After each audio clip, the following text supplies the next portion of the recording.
This week on the Legion Clubhouse, Superman's back. When the hell did this happen? They were the heroes from the future. Teenagers protecting the universe from those that would sow the seeds of chaos. Each had unique powers and abilities.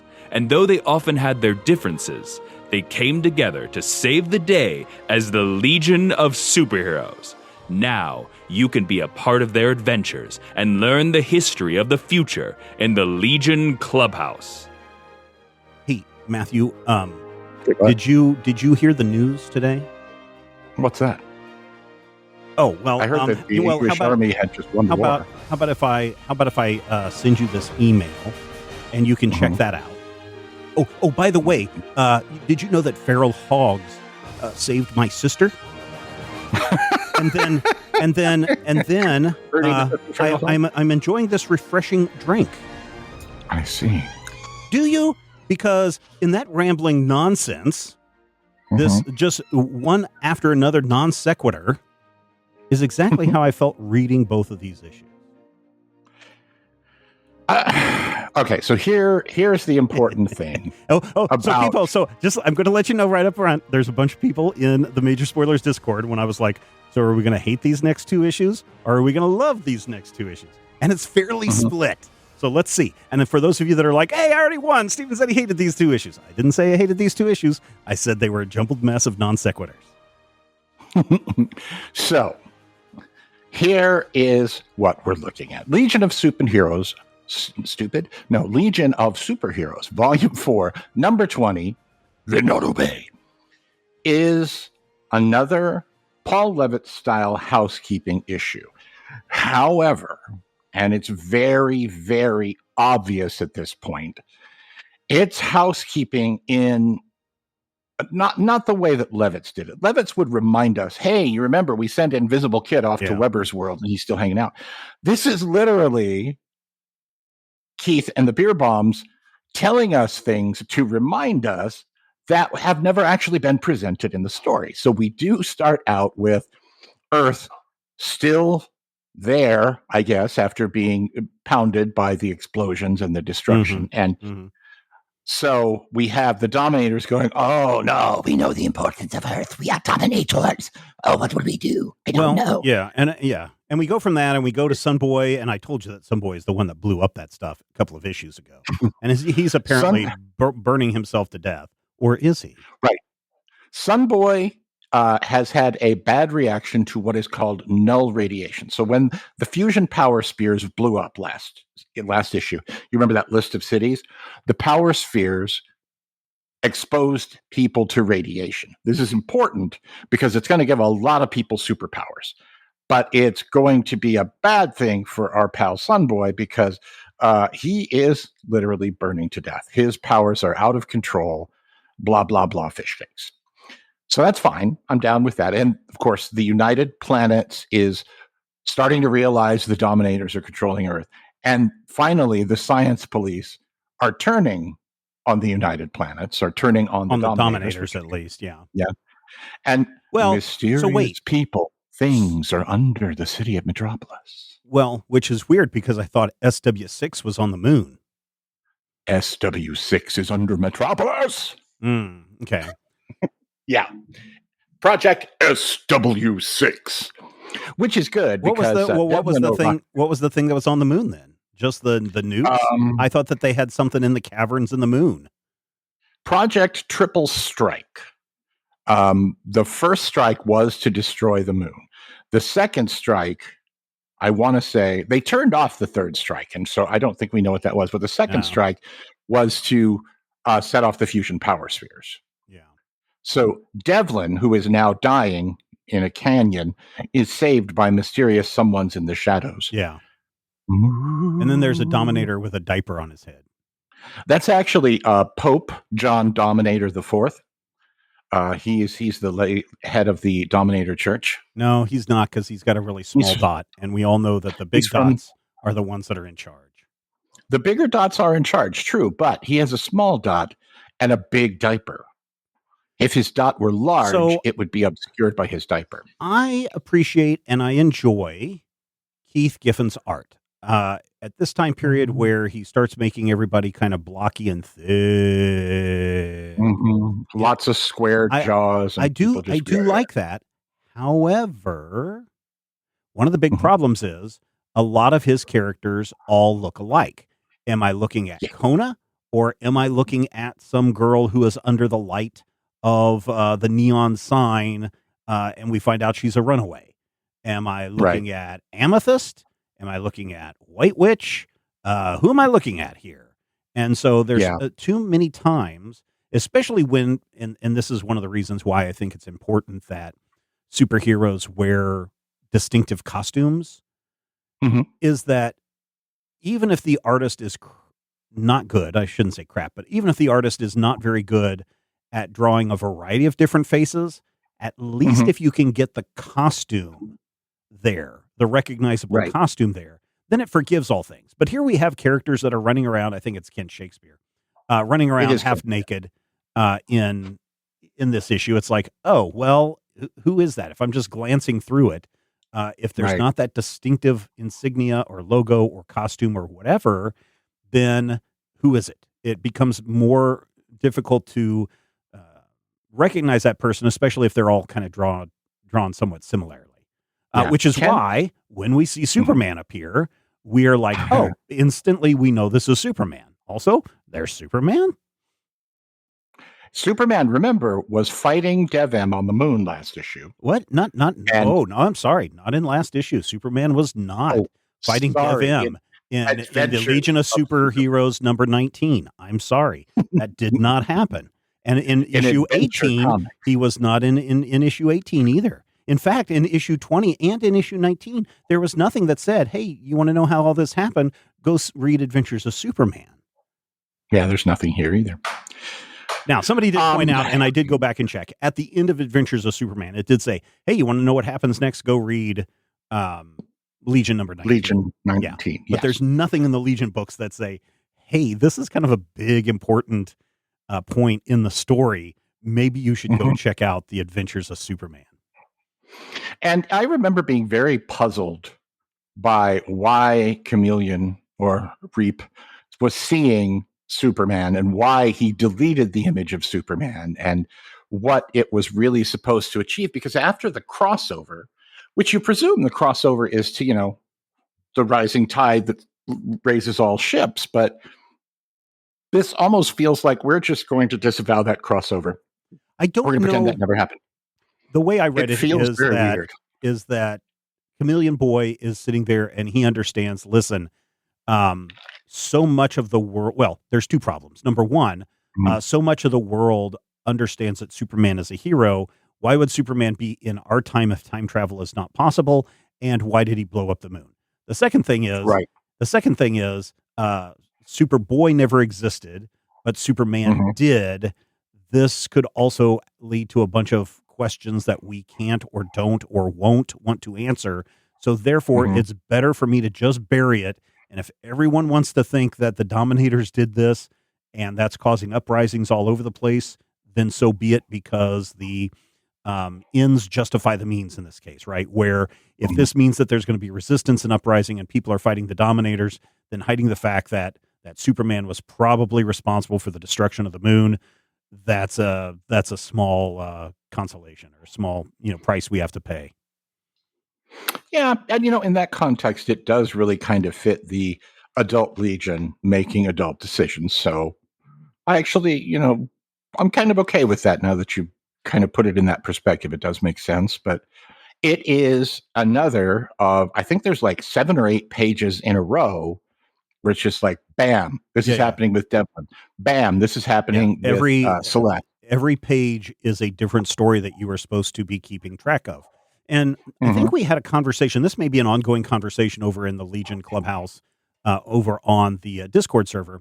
I don't remember if it was there or if it was in another one of our discussion boards where I said that, somebody pointed out that Grant Morrison's Superman run, Action Comics run, was actually really good. And I said, yeah, it was really good when you were able to sit down and read the whole thing as one collection. It was super frustrating having to read it month to month and not understanding the deep cuts or not understanding what's going on or understanding the direction that Morrison was going. It's only until you got to issues 10, 11, and 12 that you're like, oh, this is actually really brilliant. I kind of get that same feeling as we go every week or every other week reading a couple of issues of Legion of Superheroes where I'm like, man, there's a lot to keep track of. I don't know what they're trying to say or where they're going. And I'm totally confused each time I pick up one of these issues. It is interesting that Giffen, who has said over and over the years, he's like, well, I feel like, the Legion is big and unwieldy and it's, we need to really pare it down. And then the team immediately has I think we're at 7 new members now, or characters who are replacements for other members. And yeah, we have Rockfish, we have Jimmy Olsen, we have King John, we have Kent Shakespeare. Kano, we have Laurel Kono. Replacing Supergirl. Yep, Laurel. We have Kono sort of replacing your Phantom Girl. Yeah, Timberwolf doing, as something different. Things. I mean, so there's a lot to try to keep track of what's going on in this. And, page 12 doesn't really stick out in the narrative, but it kind of should, because page 12 is one of those first moments. We have had a lot of talk about Vi and Ayla, maybe a couple. Vi and Ayla are sharing a bedroom.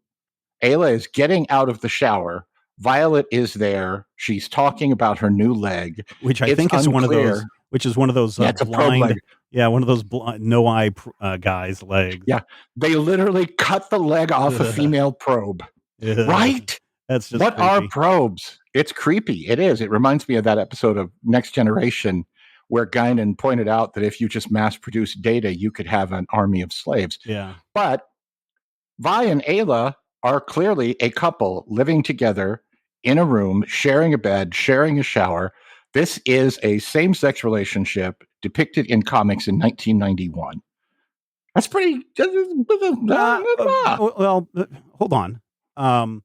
It is a same-sex couple portrayed in, and I think the key word that you're missing here is a mainstream comic, because when you look at other comics out there, smaller comic publishers, indie comic publishers, and I'm not talking about pornographic comic publishers, but they did have a lot of queer representation in that. So those comics were out there. They were you could get them at the stores. In fact, Vertigo often had a lot of queer and LGBTQAI plus characters in their comics at this time.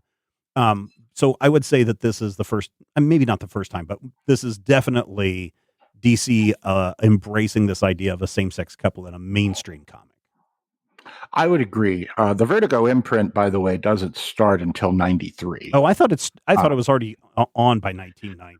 There are books that would become Vertigo books. Of Magic Books of Magic. I thought was already out by now. That was 93. No, really? Not by now. Okay. And, so Animal Man, Hellblazer, Animal Man, Doom Patrol, Hellblazer, and Swamp Thing all predate the Vertigo imprint. Yeah. So they are all in play right now. I want to say Doom Patrol started in 89, Swamp Thing in, technically 82, Hellblazer in 88, and the other thing that I said. Yeah. But I'm talking about introducing. Having that kind of representation in what would become the Vertigo books was starting to happen. Yeah. Definitely. And this would be about the time, if my time frames are right, I think Swamp Thing and Batman are fighting in Gotham roughly, and then Swamp Thing's going to go into space soon. But I'd have to do the math. And I want to say, if this is 91, then Hellblazer is in the middle of his ongoing battle with the Family Man. Not the same Family Man, but anyway. Legion, same-sex couple, hooray. Books of Magic #1, that's December 1990. Oh, well, then it predates the Vertigo line. Yeah. I thought it was like 94. Okay. Yeah. So, there's just a lot of jumping around. And then, so the other thing that I have a concern about is why So the issue between uh, Polar Boy, or I'm sorry, not Polar Boy, Cosmic Boy and Mhm, Shrinking Violet, they've already mhm. resolved their issue. They have. I'm not sure And then why we need to spend a large chunk of this issue revisiting the incident at Venado Bay. the justification given at the end in universe kind of works for me. Brainiac, who is not the most emotionally subtle, Brainiac was tricking Rock into talking about his PTSD to see if he's come to terms with it. And the Venado Bay incident, as we have known it and what we've seen about it, really a lot of the things that were implied here finally are shown. Like Loomis, his friend, the blonde guy with the beard, Mhm. Loomis has one arm. The Yeah. reason why is that when the bomb went off that basically muted Brayllian powers, his magnetism blew his arm off. Cosmic Boy barely survived, and that because a dying soldier pushed him into a trench and he didn't take a full on blast. And when he made it back to his own headquarters, like the last surviving member, Yeah, no, I know he's the all the one things who that happened. cut out, yeah, he cut out Shrinking Violet's Yeah. eye. And I'm Yeah. like, this is all too dark. Well, but my I, point is, hmm this is really good stuff that hmm really should Why have is it been. here? Yeah, it really should have been in the last, in the first 12 issues, not here, because we also Yeah. get to see the introduction of Kent Shakespeare on Brawl or wherever that they are hmm in this, and it's just like, yeah, I understand that we are using this weird old guy and implanted memories kind of thing to I don't know, it's a weird total recall kind of thing It that's is. going on. But it really would have been better served so we understand why these two were mad at each other. And that would have been really great as that ending piece right before they agreed to set aside their differences or forgive one another. It hmm should have happened either immediately after they've forgiven one another or immediately before they've forgiven one another. But to put it 4, 6 issues later is a hmm little weird, in my opinion. And it feels like It they've had kind to of. do a lot of moving. Remember how we talked about when they put in the Glorith hmm thing that it felt like they were moving a bunch of stuff around to make it fit Yeah. into this?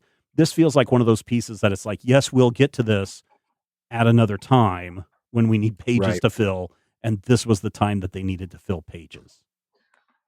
I would actually agree with that, and it does kind of feel like, especially given that the next 4 issues are not written by Keith, they're being handed over to Al Gordon, who is a co-plotter and inker, to do his own like arc, the thing that he's been kind of building towards, and it. I wonder if they had to shove it in here to get it told because you know theoretically historically, and this is entirely anecdotal from talking to Keith always refers to his big plan for the SW6 team as the greatest story he could never write. Now since the SW6 issues are still not resolved, we will probably come back to that, and I will have the issue and the specific interview from the Legion companion when we get there because it's interesting stuff. But it kind of feels like maybe I'm not going to come back to the book, or maybe I'm Hmm. not going to get to finish this, and I want to get as much of this stuff onto the page Yeah. because Keith was starting to get frustrated with the, I don't know if it was the pacing, if it was the editorial stuff. Definitely, I'm sure the editorial interference didn't help, where you suddenly have to restart your universe 4 issues into a launch vamp. But yeah, so I, it does feel like they're just shoving stuff in to remind us, and I think this is the first time we really see the classic substitute heroes pop up. I mean, we've heard about Hmm. people working. I think we've seen Fire Lad working for Invisible Kid, but we get to see Stone Boy, who's now an absolute unit. We get to see Color Kid, Color Kid. Yeah. who, yeah, Color Kid. Now, this is important because, you did say they don't have costumes, but, you know, Kent has his glasses. Joe has his ponytail. Rock has his little buzz cut. Color Kid has a tattoo of a rainbow on his face of a rainbow. And Infectious Last, I mean, Infectious Last stands out, but I mean, if you were to put, but if you were to put some of these characters in close-ups together, you're not going to, and Kent's not wearing his glasses, you're not going to be able to tell the difference between him, Rock, Jonah. You're not going to be able to know any of those people in a close-up. I thought that was Joe. Yeah. Until Brainiac said, "Is everything all right, Kent?" I thought that was Joe, because when we do see Joe later in the issue, you don't see Joe's ponytail. Right. And so, and I will grant you that everybody has the same big rubbery square head. And the ones who do stand out, if you were to take Infectious Lass and Kono and put them side by side, one has antennae and purple hair.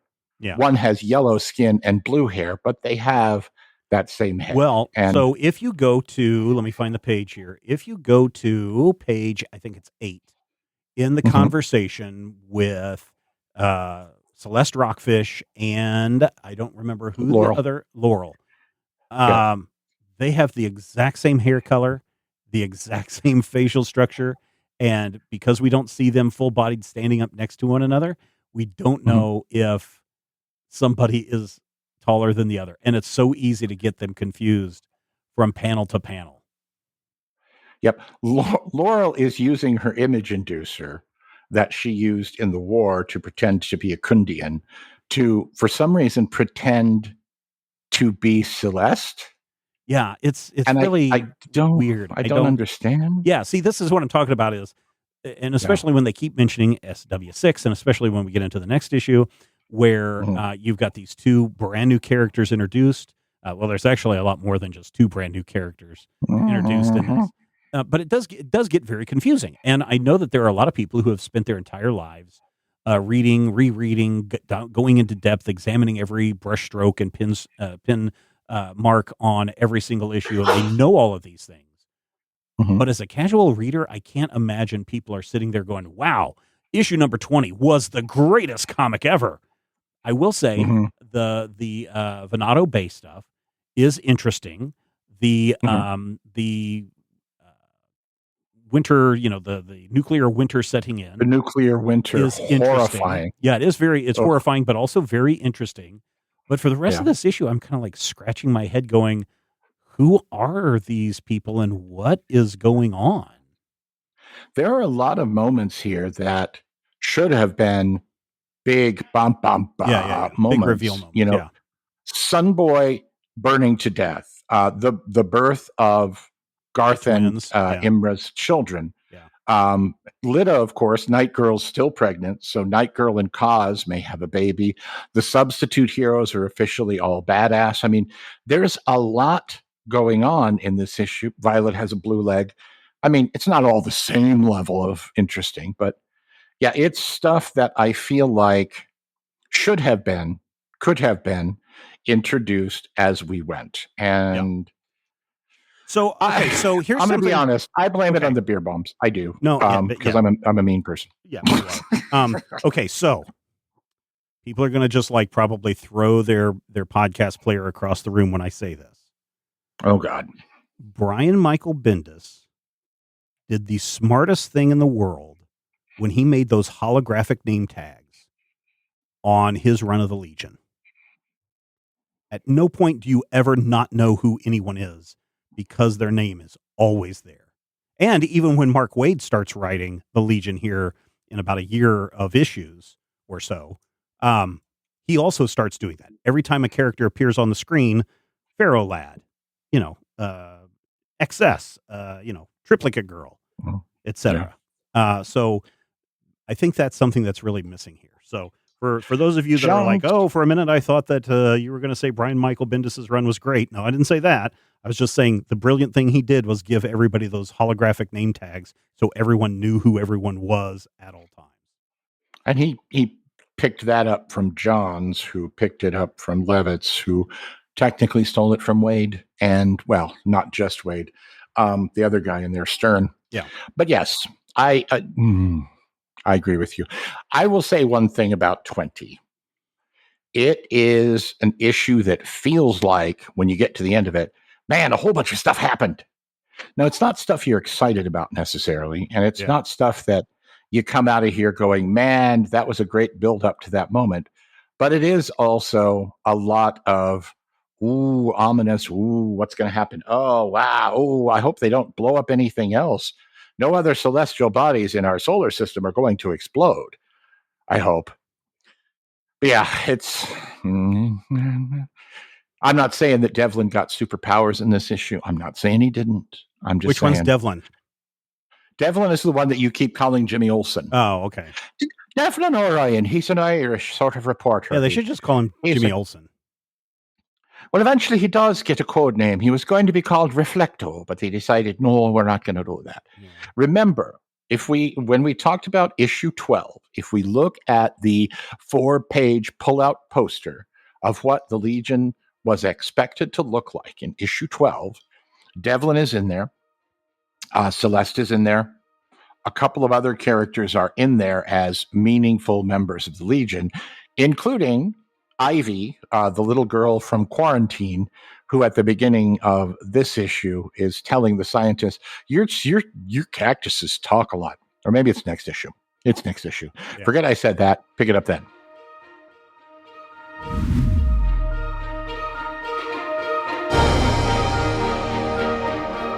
If you enjoy the show, we would appreciate your support. You can find out more and become a Legion Clubhouse member at patreon.com/major spoilers.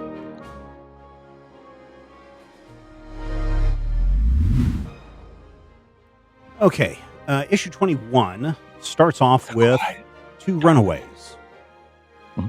And who are they? Why are they here? Where are they?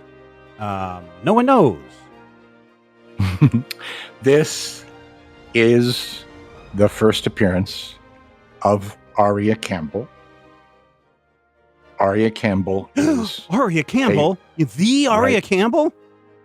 A very important character in the personal writing mythos of this issue's writer, and Al Gordon. Yeah. So Al Gordon, it takes over the writing of this issue, at least the main story of this issue, for The Quiet Darkness. You're listening to The Quiet Darkness. It's not too quiet because they're being chased by the Punisher and a bunch of other bounty hunters, and then Feral, protected Feral by Lad. Furball.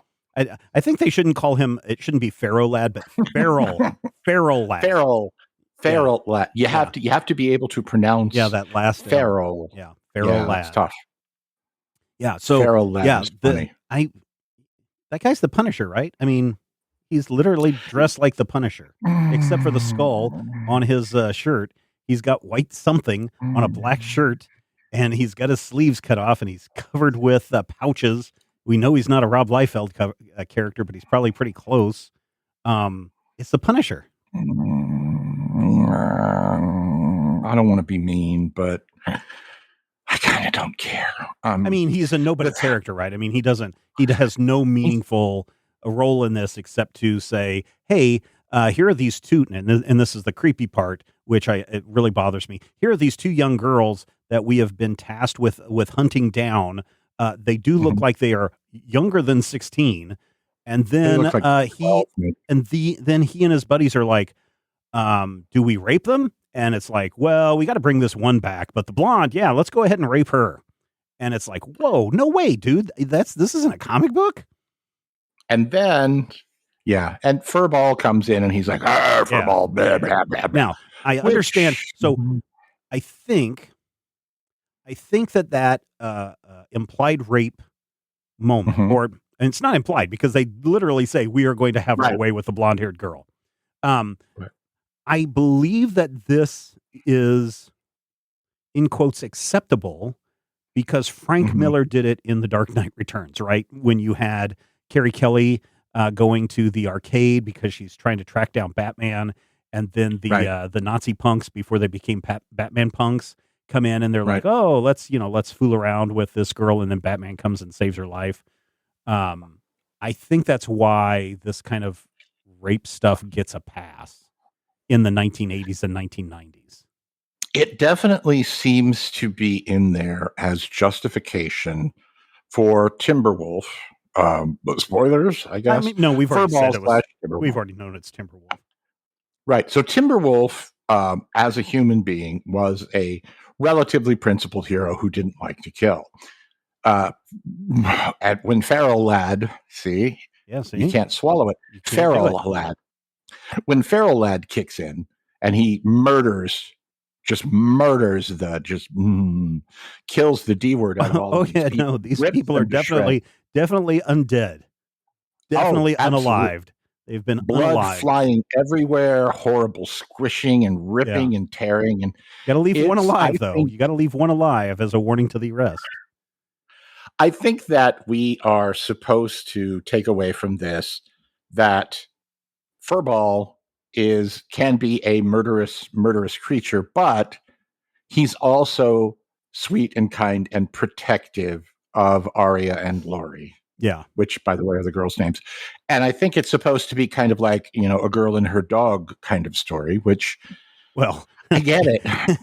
But if anybody has seen A Boy and His Dog, that is also something that gets a little bit maybe too intense and inappropriate for young people's in there. So could be. Yeah. Could be. Okay. So there is a funny moment that I do not mind in this. That is, I think, a very good portent of things to come with assistants like the S word and the A word, in that Kent Shakespeare is trying to order a hamburger with cheese, please. And it's like, oh, you want cheese? And it's like, no, I don't want cheese. I said, please. Oh, so you only want cheese? And he's like, no. So my interactions with the S word device are very much like this at times, and it's super frustrating. Yeah. At the same time, this one panel reminds me so much of what goes on in the 3-boot Legion, where you have Matter Eater Lad, who is the chef for everybody in the clubhouse, because it's the same kind of glasses and the same kind of misunderstanding of what people are wanting. Yes, and it is funny. I mean, I've had this conversation with the A-word device. I can't say it because there may be one in the house. There may be 5 in the house. But, well, I don't say it because I know that when other people say it on their shows, it triggers my devices locally. That's so funny. I don't want to trigger anybody by triggering their devices. You don't want to trigger the triggers. Got it. I've had this conversation, and it is interesting that we are now almost 40 years down the line, definitely 35 years down the line from this story. And we're at the point now where we have reached the level of technological ineptitude where we've caught up with Kent Shakespeare from 1991 and the Auto Chef. So that's... Well, eventually all science fiction becomes reality. I don't know about that. I mean, I have yet to have my flying cars. Me and Avery Brooks. I didn't say there was a time limit. I said eventually all science fiction becomes reality. And I would encourage you to go and look up is it the Jetson 1? I believe that's what it is. Go look up the Jetson 1. If you want to go into your flying cars. Other than that, so again, another portent of things to come. The planet that these two girls are on are the planet Zune. If you are somebody that had a brown Zune when those were a thing, please raise your hands in the Discord server. I'm just curious because one of my coworkers' sons had the brown Zune and thought it was the greatest thing in the world. So yes, please let me know your thoughts on that. Also, I was a big fan of Chapter House Zune, but I couldn't get into Children of Zune. Also, Darkseid is back again. I thought we got rid of him. I thought he stole a child, and we were never going to hear from him again. And here he is, all dressed up as a dandy and looking a little worse for wear. Yeah, remember what he said?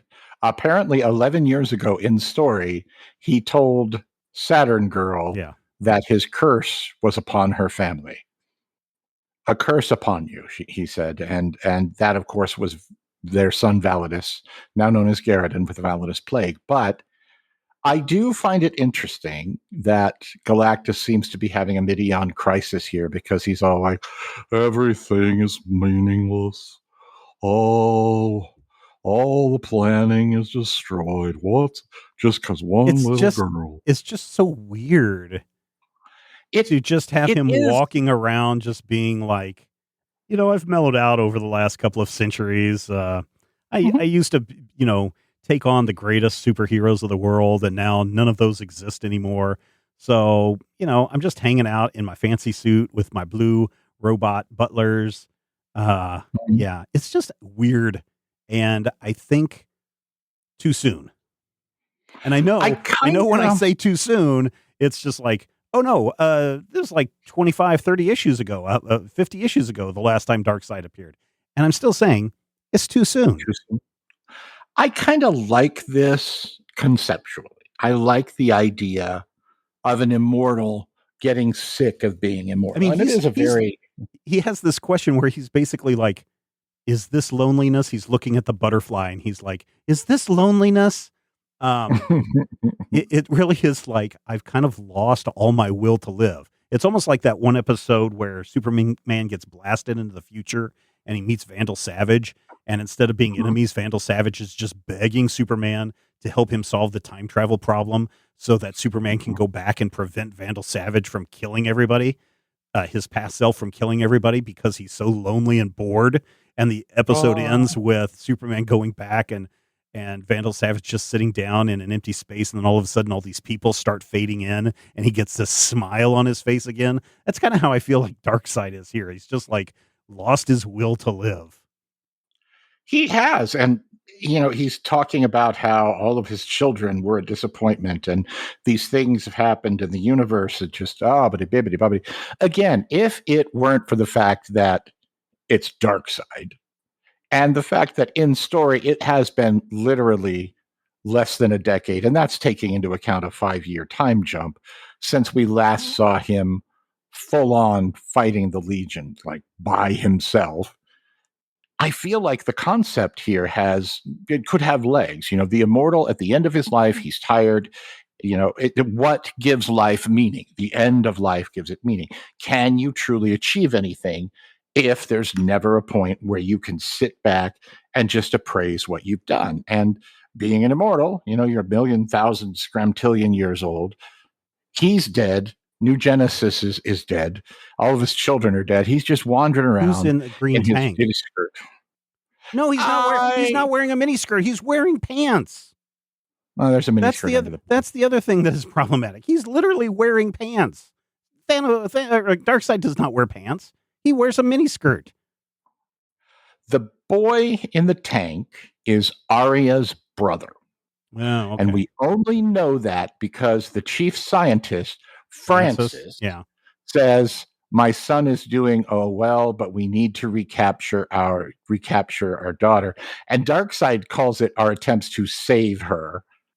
And the Punisher and his gang can't do it. So he's going to do the next best thing. He's calling in the main man. Yeah, man, Lobo's back. Wait a minute. Lobo's back? Listen, this is one of those points where if you're not reading Rebels or Legion 89, you're missing out on some hot Lobo Legion of Superhero action. Here's the thing you need to know about Lobo for this story. You don't. Keith Giffen created Lobo. That's all you need to know about Lobo in this story. But he does pop up at the end of this story. And he, too, is all like, Lobo, from Lobo perspective, dressed up in like an ascot. Yeah. And he ripped one of the sleeves off of it, but it's clearly an evening jacket. He looks pretty cool with the exception of why he has the key to the city hanging from his belt. I don't know. Because he's the main man. He's the main man. Yeah, I guess the thing calls Darkseid Crater Face, which he's the main man. He killed his entire planet because he could, and he can regenerate and live for as long as Darkseid. I think the thing to kind of remember about Lobo is that when Lobo came on the scene, he was one of the few new characters in DC post-crisis. I don't think we haven't gone to Bloodlines yet. Not Or yet. we're very close to Bloodlines. So this is like one of the very first newer characters that we see pop up in DC. And fans just ate this guy up. Like, they couldn't get enough of him. And so, he first appeared in one of the Superman books, if I remember correctly. And then he had his own Lobo series, because I've got the first run of that.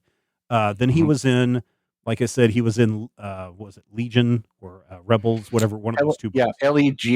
Yeah, Legion. He initially Legion first appeared in Omega Men. Oh, right. Which was technically a Green Lantern spinoff in the strictest sense. But yeah, and then he appeared in 2 really, really good issues of Keith Giffen's run on Justice League, where he showed up on Earth and was trying to kill somebody, but joined the Justice League. And of course, the League was filled with idiots at that point. And they're like, Lobo, like the wolf? And he's like, no, it's actually a Kundian dialect, which means he who eats your entrails and thoroughly enjoys it. Yeah. Yeah, so when Lobo shows up, I'm just like, oh, okay, this book really is going crazy. And between these 2 issues, by the end, I'm still not 100% sure what's going on. It's that mystery box mentality that some people really love, but this many issues in, it starts to wear on you. And I'm at that point where either you need to start developing and delivering some answers, which we will in the next couple of issues, or it's about time for me to find a new series to read for my $1.25 or whatever the cover price of this is. I think it's $1 and can't be $1.25 yet. It can't be $1.25 yet. So it's $1.75 because this is one of DC's premium titles. Oof, man.